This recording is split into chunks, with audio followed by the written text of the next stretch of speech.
E, bom, eu trouxe 3 pontos para a gente ponderar rapidamente aqui, porque eu sei que o tempo é bem apertado, né?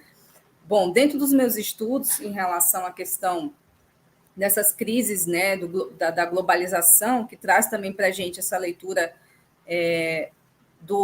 dessa questão do Oriente, né, em relação a isso, na fala dos colegas, eu me lembrei muito daquele livro do Said, né, que é o Orientalismo, o Oriente como invenção do Ocidente, acho que foi na fala do Murilo, ele chegou a falar sobre isso. E nos estudos pós-coloniais, a gente consegue identificar, né, alguns estudiosos, Frantz Fanon, né, e de outros lugares do mundo, que ajuda a gente a entender esse contexto da própria construção narrativa, discursiva, que nós, ocidentais, fazemos sobre eles. E a questão da própria mulher não é diferente, né? E aí eu trago essa ideia também de que a questão da mulher muçulmana, que eu acho que é o que mais está chamando a atenção, que as pessoas estão usando esse jargão, essas palavras para tentar já fazer uma construção de narrativas toda, né, já pronta, né? Acho que a ideia de trazer o pronto, isso incomoda um pouco para a gente que estuda geopolítica, estuda a sociedade, cultura, porque as coisas não são prontas, né? Elas são construídas e os nossos discursos eles são resultados disso. Então, assim, uma das características disso que está acontecendo no Afeganistão é exatamente essa leitura pronta que já traz a mídia para nós. Quando eu estava lendo as matérias, eu vi que isso estava muito claro, muito posto, que já tem uma narrativa pronta, já tem um julgamento pronto, já tem tudo na caixinha para que coloque na cabeça das pessoas que aquilo é uma guerra religiosa e que os muçulmanos são os vilões, os cristãos são os mocinhos. Então, simplifica muita coisa e que isso gera muita dúvida nas pessoas, né? E uma das características que eu estudei foi a questão da mulher nos conflitos armados, né? As características dos conflitos armados, sejam eles de origem política, de origem religiosa, ou os dois que a gente vê muito claramente, né? É que os direitos da mulher são os primeiros a serem atacados. Então, quando se tem um conflito, seja ele de origem religiosa e política, de esquerda ou de direita, como as pessoas gostam de construir, já começaram a construir toda uma narrativa maniqueísta, né, que é o direita contra a esquerda no Afeganistão. Eu fico louca, gente, de onde vocês tiraram isso? Pelo amor de Deus, para e pensa, né? Eles querem colocar PT, PSDB no meio de um negócio que tem nada a ver. Eu fico, meu Deus do céu. Aí a gente fica bem desesperado, né? E aí uma das características dessas questões das ditaduras, dos conflitos, né, é que as mulheres são as mais atingidas, mulheres e crianças. Então, dentro dessas ideias que a gente vê aqui, o tráfico de pessoas é uma das características, é um dos resultados que vai ter desse conflito. Tanto ele sendo onde está sendo, né, ali na Ásia, como qualquer outro lugar. A gente tem o exemplo do ISIS, por exemplo. O ISIS tem toda uma motivação política, né, uma motivação ali, um extremismo religioso, e as mulheres ali também são traficadas. Então, o tráfico de pessoas para fins sexuais, mulheres que são cooptadas para a questão dos casamentos forçados, porque eles precisam, né, essa questão da procriação. Então, tem tido relatos de mulheres que saem de outras regiões do mundo, são seduzidas para ir para esses lugares, né, ali da região da Síria. Foi uma coisa que tem acontecido, tem sido denunciado. Aqui no Brasil também há casos de mulheres que saíram do Brasil para atrás de um romance com um árabe, com uma pessoa daquela região, e acabou caindo no tráfico de pessoas, de mulheres, para que elas possam ser exploradas sexualmente e também procriar, enfim, uma série de maldades aí que acontece com essas mulheres, né? Então, essa violência, ela atinge tanto mulheres quanto crianças. Por isso, a gente está vendo o desespero todo em relação à questão das crianças, né? O Rafael falou que estavam tentando entregar para o pessoal, não sei se são os militares ali, para levar, porque eles estão com medo do que vai acontecer, né, com eles.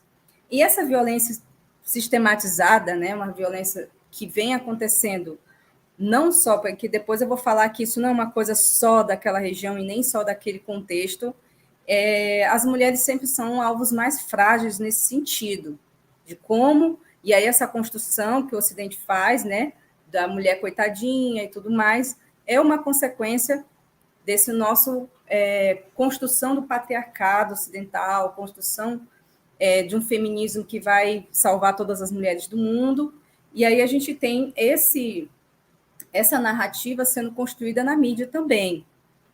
Uma questão também que tem chamado a atenção é que isso vai levar com algumas consequências, que é os deslocamentos e migrações. Isso não tem como fugir.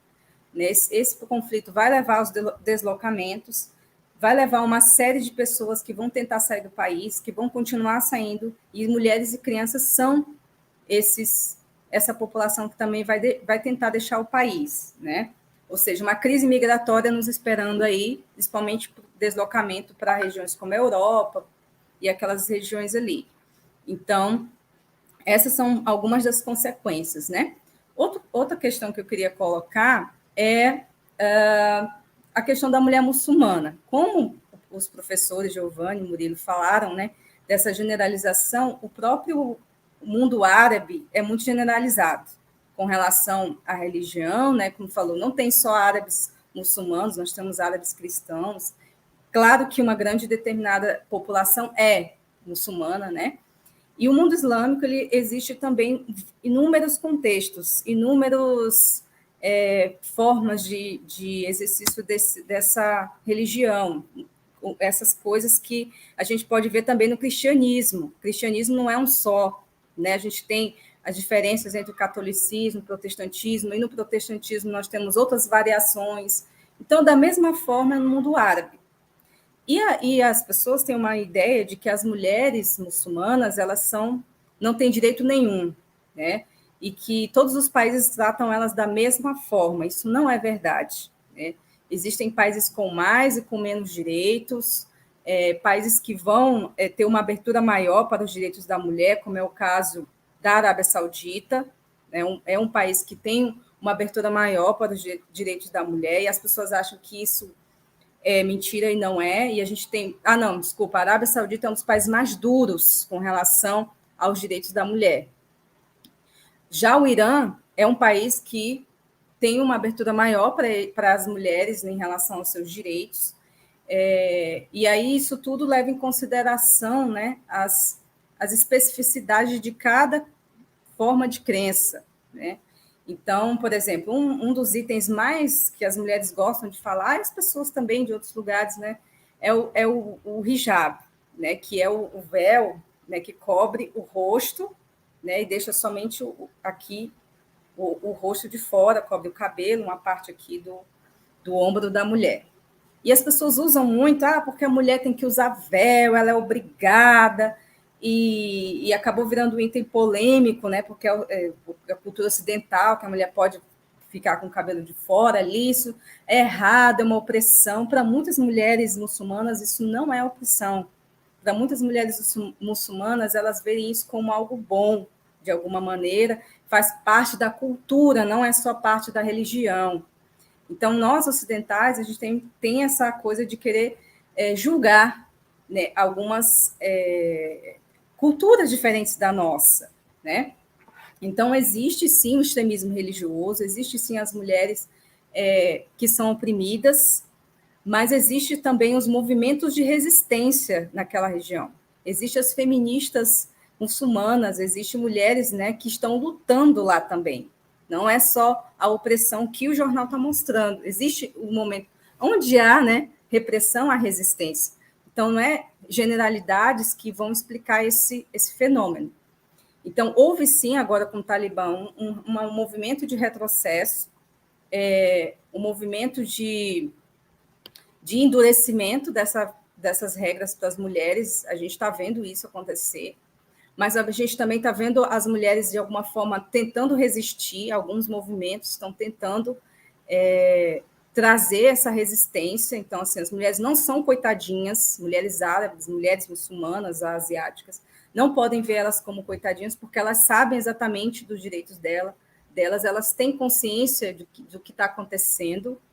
Então, é uma narrativa que a gente precisa tomar cuidado, é um campo muito complicado de se julgar, né? E essas mulheres, elas buscam liberdade, mas elas não querem abandonar a religião. É uma coisa que também as pessoas precisam entender.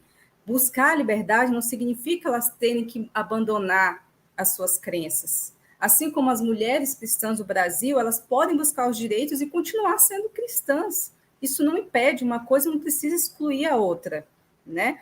Então, essa é uma leitura que eu trago, né, para a gente finalizar aqui, sobre essa fala, é que o mundo ocidental também é extremamente violento com as mulheres. A gente tem que parar de achar que as coisas horríveis só acontecem lá, né? A gente pega o exemplo da Malala e traz, né, toda aquela situação que ela vivenciou ali, e parece que só lá que existe coisas horríveis que se fazem com as mulheres, né? Todos os dias nós temos situações de feminicídio no Brasil, aqui em Rondônia, é um dos estados mais violentos com as mulheres. Então, assim, eu trago um pouco dessa coisa da hipocrisia dessas pessoas que estão super chocadas com o que está acontecendo com as mulheres, colocam posts, textões, fotos, mas elas não se chocam com as mulheres daqui, que são sistematicamente violentadas. Ainda essas mesmas pessoas, muitas delas, justificam a violência contra a mulher no Brasil e nas suas regiões, e ficam chocadas com o que acontece com a mulher no Afeganistão. Eu ainda não consigo entender qual é a diferença, né? E aí isso acontece dentro do estado de Rondônia, por exemplo, se fosse olhar pela luz da religião, deveria, pela luz do evangelho, né, cristão, que é um evangelho muito bonito, inclusive, nós não deveríamos ser o país menos violento do Brasil, porque se a gente tem a maioria evangélica aqui no estado de Rondônia, por que os nossos índices de violência são tão altos? Por que as mulheres são estupradas? Por que a pedofilia aqui é algo naturalizado? Se nós temos toda uma regra, né, dentro dessa ideia da religião cristã, que condena tudo isso. Então, onde está o erro? O erro está na religião, ou está no extremismo, ou está nas práticas cotidianas, que a gente usa o discurso religioso apenas para oprimir e não para libertar. E é isso, gente. Obrigado pela fala e espero que a gente tenha um bom debate.